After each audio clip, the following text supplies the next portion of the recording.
Hello hi नमस्कार दोस्तों, मैं अभिषेक भावसार फिर से लेकर आया हूँ आपके लिए एबी टॉक्स का एक और नया एपिसोड। आज के इस एपिसोड में मैं ऐसे टॉपिक के बारे में बात करने जा रहा हूँ जिस टॉपिक के बारे में सही समय आ गया है। अब हमें इस सब्जेक्ट के बारे में बात करना चाहिए। तो मैं बात करने जा रहा हूँ इंडिया वर्सेस चाइना के बारे में।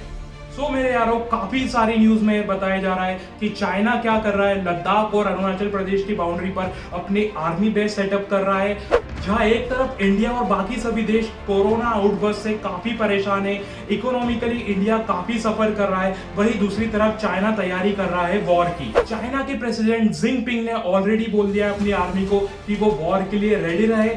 चाइना इस सिचुएशन का फायदा उठाना चाहता है, अपने आप को सुपर पावर बना के सभी कंट्रीज को डोमिनेट कर रहा है इस कोविड-19 सिचुएशन में। तो दोस्तों, इस पूरी कंडीशन में मैं 4 अलग अलग पॉइंट हाईलाइट करूंगा। पहला, चाइना ऐसा क्यों कर रहा है। सेकंड, चाइना ने कहां अपना सेटअप करा हुआ है।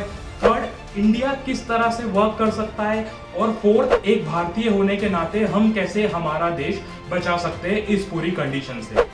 दोस्तों, रीजन नंबर 1, चाइना आखिर ऐसा क्यों कर रहा है। अगर देखा जाए तो चाइना इसलिए किसी भी कंट्री के साथ वॉर सिचुएशन डेवलप नहीं कर रहा क्योंकि वो कंट्री को हेट करता है या उसे किसी कंट्री से प्रॉब्लम है। चाइना में ऑलरेडी 1.4 बिलियन पॉपुलेशन है जो ऑलरेडी लोअर लेवल की लाइफ जी रहे हैं। कोविड-19 सिचुएशन के बाद चाइना की हालत और खराब हुई, इकोनॉमिकली चाइना को काफी हार्म हुआ। इसी के साथ साथ 25% वहां पर पॉवर्टी आई और 20% वहां पर अनएम्प्लॉयमेंट रेट बढ़ा।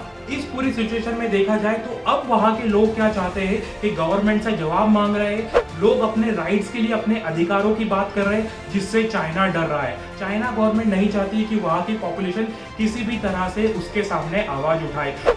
अब चाइना के पास एक ही रास्ता बचता है कि चाइना दूसरी कंट्री में अपनी टेरिटरी सेटअप करके अपने लोग वहां पर शिफ्ट करे और उसकी इकोनॉमी को बूस्ट करे। तो दोस्तों, दूसरी बात ये आती है कि चाइना ने अभी तक क्या क्या सेटअप करके रखे। तो दोस्तों, अगर मैं बात करूं, ये न्यूज शायद आपने भी सुनी होगी कि चाइना बहुत ही ज्यादा पाकिस्तान में फंडिंग कर रहा है। वहां के हाईवे प्रोजेक्ट, वहां के मेट्रो प्रोजेक्ट, वहां के रेलवे प्रोजेक्ट में चाइना का काफी हाथ है।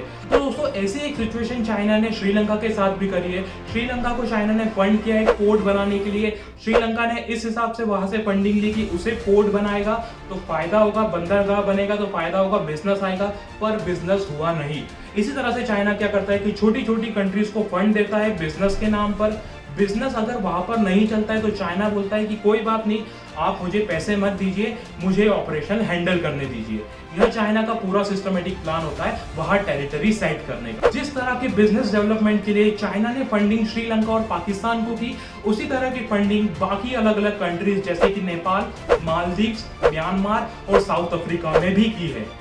इसी तरह चाइना ने इंडियन ओशियन में भी बिजनेस के नाम पर अलग अलग तरीके से इंडिया को पूरी चारों तरफ से घेर के रखा है। जब भी अगर हमला होगा तो इंडिया पर एक जगह से नहीं, चारों तरफ से होगा। मेरे दोस्तों, थर्ड बात यह है कि इस पूरी सिचुएशन में इंडिया कहां स्टैंड करता है।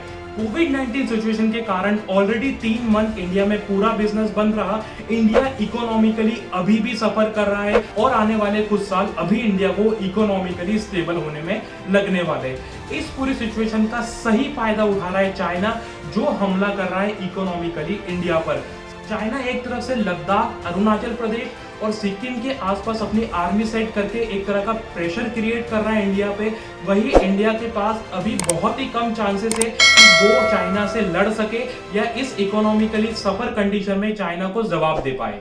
अब मैं जो चौथा पॉइंट हाईलाइट कर रहा हूं वो एक तरह का सॉल्यूशन है कि हम एज अ इंडियन, हम एज अ भारतीय क्या कर सकते हैं। अगर मैं सिंपल सीधे सरल शब्दों में बात करूं तो हम चाइना को हर साल 5.2 लाख करोड़ रुपीस का बिजनेस देते हैं और रिटर्न में हम 1.2 लाख करोड़ का बिजनेस कमाते हैं। तो डिफरेंस अमाउंट होता है 4.2 लाख करोड़।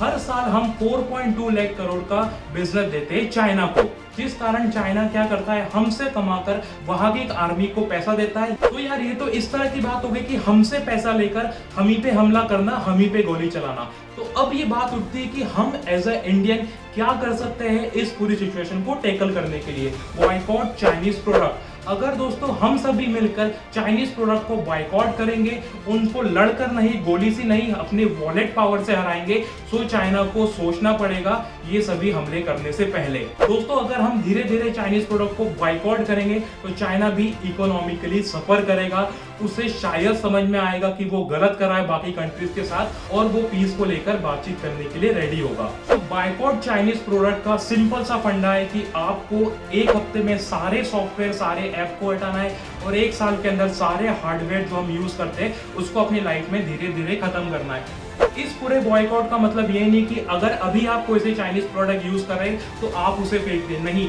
जो आपके पास है, जो आप यूज करें उसे यूज करें।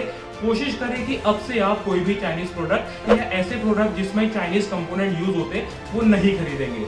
तो सो की सीधी बात इतनी कि अभी हमें बुलेट पावर से नहीं, वॉलेट पावर से जवाब देना है। इंडियन को साथ में मिलकर काम करना है और भारतीय एकता का एग्जाम्पल सेट करना है चाइना के लिए।